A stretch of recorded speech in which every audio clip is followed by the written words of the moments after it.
جو مسلمانوں کے گھر پیدا ہوا، اسلامی ماحول میں رہتا، اس سے کوئی چیز پوشیدہ نہیں ہے. اسے پوچھ لو، وہ بتائے گا بکری حلال ہے، وہ بتائے گا مرغی حلال ہے، وہ بتائے گا فلاں چیز حلال ہے، اور یہ بھی کہے گا یہ چیز حرام ہے، یہ حرام ہے، یہ حرام ہے. یہ بچے کو بھی پتہ ہے. تو فرما ان الحلال بین و ان الحرام، حلال بھی واضح اور حرام بھی واضح، اور اس کے درمیان کچھ شبے والی چیزیں. کچھ چیزیں واضح ہیں کہ یہ حلال ہے، کچھ چیزیں واضح ہیں کہ یہ، درمیان میں کچھ چیزیں ہیں کہ جس میں کوئی شبہ ہے. زیادہ لوگ نہیں جانتے، انہیں علماء ہی جانتے ہیں. کسی نے کہا کہ یار یہ پتہ نہیں حلال ہے، کسی نے کہا پتہ نہیں حرام ہے. اب سنو، ضابطہ میرے حضور نے بیان کیا. جس نے اپنے آپ کو شبے والی چیزوں سے بچا لیا، جو شبے والی چیزوں سے بچ گیا، اس نے اپنا دین بھی بچا لیا، اپنی عزت بھی بچا لی.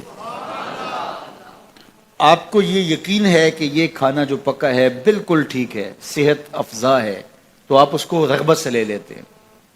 اور ایک کھانے کا پتہ ہے کہ یہ انتہائی خراب ہے اور مضر صحت ہے، تو آپ اس کو بالکل ہاتھ نہیں لگاتے.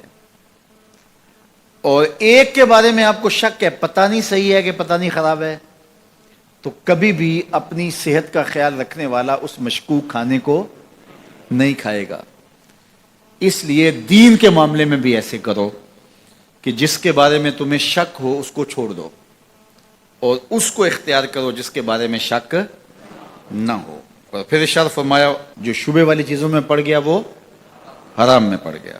جس طرح کوئی شخص کسی چراگاہ کے گرد اپنے جانور چراتا ہے، سرسبز چراگاہ ہے، اور وہ اس کے آس پاس اپنے جانور رکھتا ہے، تو کبھی تو کوئی بکری، کبھی تو کوئی بھیڑ، کبھی تو کوئی جانور اچانک جا کے دوسرے کی چراگاہ کے اندر منہ مار لے گی.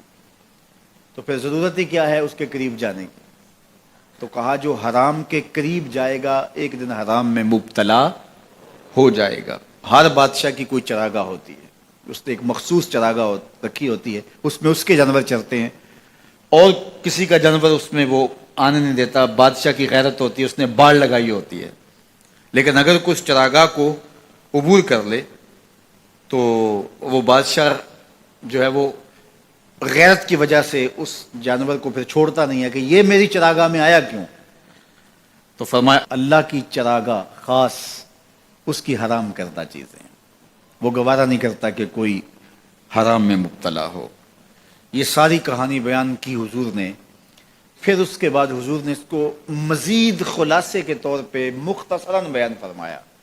میرے جان و دل حضور پہ قربان. کائنات میں ایسا فصیح نہیں ہوا کوئی جیسے میرے حضور فصیح ہیں. یہ نہیں جو حدیث نور آپ نے پڑھی، اس کا ایک ایک حرف واضح ہے، ایک ایک لفظ روشنی دے رہا ہے، اور یہ منزل نواز حدیث ہے. یہ ہماری زندگی کے اندر ہمیں خیر اور شر کی پہچان کروانے والی ہے. لیکن اس کے بعد پھر میرے حضور نے اس کو دوسرے پیرائے میں بیان کیا. کتنا خوبصورت انداز ہے، سن لو. انسان کے جسم کے اندر گوشت کا ایک ٹکڑا ہے، جب وہ صحیح ہو جائے تو پورا جسم صحیح ہو جاتا ہے، اور جب وہ خراب ہو جائے تو پورا جسم خراب ہو جاتا ہے. الا وہی القلب، گوشت کے اس ٹکڑے کا نام دل ہے. دل اگر ٹھیک ہو گیا تو پورا جسم، اور دل خراب ہو گیا تو پورا جسم خراب ہو گیا. اس لیے وہ رومی نے کہا تھا دل بدست آور کہ حج اکبر است. دل کو قابو میں لیا، یہ حج اکبر ہے. وہاں تو پھیرے کاٹے لیکن تیرا دل کہیں اور تھا، تو کہا نہیں، دل بدست آور کہ حج اکبر است، از ہزاراں کعبہ یک دل بہتر است. کہا کہ 1000 کعبے سے ایک دل بہتر ہے. کیوں؟ کعبہ بن گاہ خلیل اطہر است. کعبہ حضرت ابراہیم کی گزرگاہ ہے، دل گزرگاہ جلیل اکبر است، اور دل رب جلیل کی گزرگاہ ہے.